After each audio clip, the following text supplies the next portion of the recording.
잠시 후 여러분은 어떻게 신라가 쇠퇴하고 어떻게 후삼국 시대가 성립되었는지에 대해 모두 알 수 있습니다. 자, 그럼 로빈의 기록을 시작합니다. 한국사는 로빈. 신라는 통일 이후 안정을 되찾았으나 8세기 후반에 이르러 진골 귀족 간의 권력 다툼으로 인해 대립과 갈등이 심화되었습니다. 중앙 귀족들 사이에 왕위 쟁탈전이 치열해지면서 반란이 계속되었고, 그러던 중 해공왕이 피살되면서 왕위 쟁탈전이 격화되었습니다.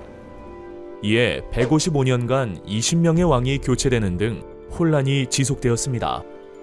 지방에서는 웅주 도독이었던 김헌창이 자신의 아버지가 원성왕에 밀려 왕위에 오르지 못하자 이에 불만을 품어 난을 일으켰고, 청해진의 장보고도 중앙의 왕위 쟁탈전에 가담하였습니다.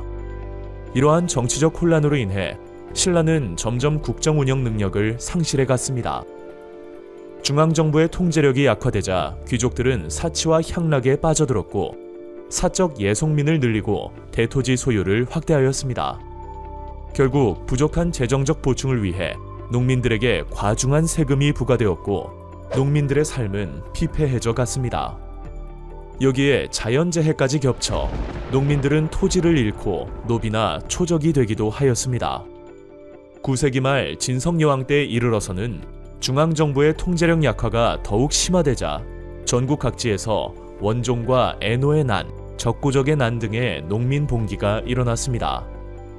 나라 안에 여러 주군에서 공부를 바치지 않으니 창고가 비어버리고 나라의 쓰임이 궁핍해졌다. 왕이 사신을 보내어 독촉하자 이로 말미암아 곳곳에서 도적이 벌떼처럼 일어났다. 이때 원종과 애노 등이 사벌주를 근거로 반란을 일으켰다. 삼국사기에 기록된 원종과 애노의 난을 통해 신라 말 농민 봉기에 대한 상황을 확인할 수 있습니다.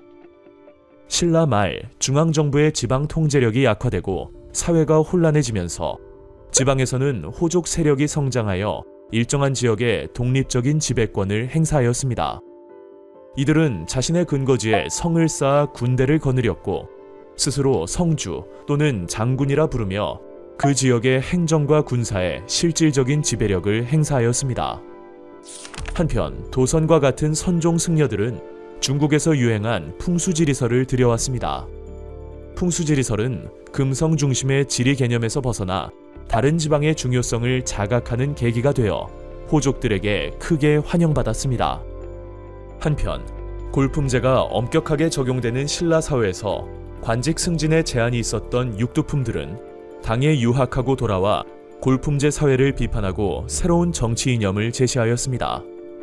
그러나 진골 귀족이 이를 받아들이지 않자 정계를 떠나 은둔 생활을 하거나 지방 호족 세력과 함께 새로운 사회를 건설하고자 방법을 모색하였습니다.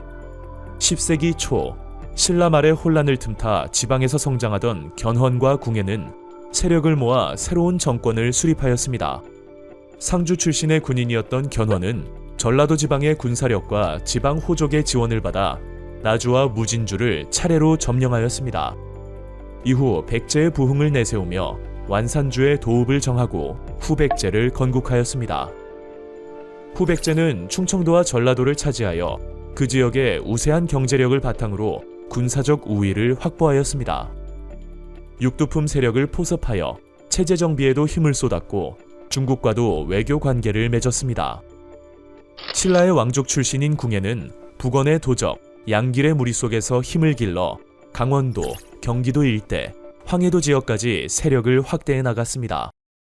그는 세력이 커지자 고구려 부흥을 내세우며 송악의 도읍을 정하고 후고구려를 세웠습니다. 이후 궁예는 나라 이름을 마진으로 하였다가 철원으로 도읍을 옮기고 국호를 태봉으로 고쳤으며 최고 중앙 관부인 광평성을 설치하는 등 독자적인 관제를 정비하여 점차 국가의 체제를 갖추어 나갔습니다. 그러나 왕권을 강화하고자 호족을 탄압하였으며 스스로를 미륵불이라 칭하며 주변 인물들을 숙청하고 전제 정치를 강화하였습니다.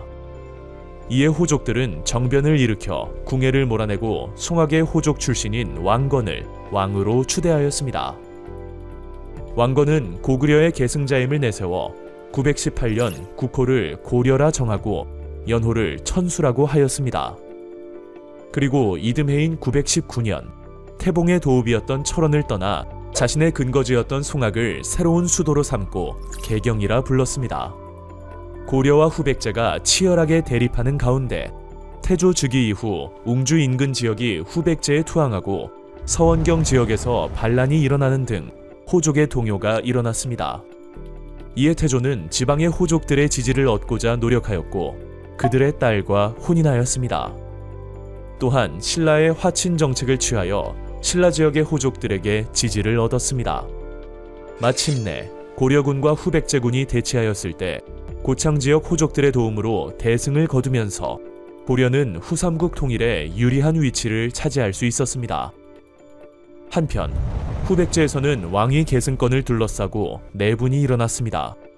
견훤이 넷째 아들인 금강에게 왕위를 물려주려 하자 큰아들 신검은 정변을 일으켜 견훤을 금산사에 가두고 스스로 왕이 되었습니다. 이에 견훤은 탈출하여 고려에 귀순하였고 신라의 경순왕도 더 이상 나라를 유지할 수 없다고 판단하여 왕건에게 항복하였습니다. 이후 고려는 1, 2천 전투에서 신검이 이끄는 후백제군을 크게 격파하여 후삼국을 통일하였습니다. 여러분, 신라의 역사 재미있게 보셨나요? 저희는 해동성국 발해의 역사로 다시 찾아오겠습니다. 로빈의 역사 기록.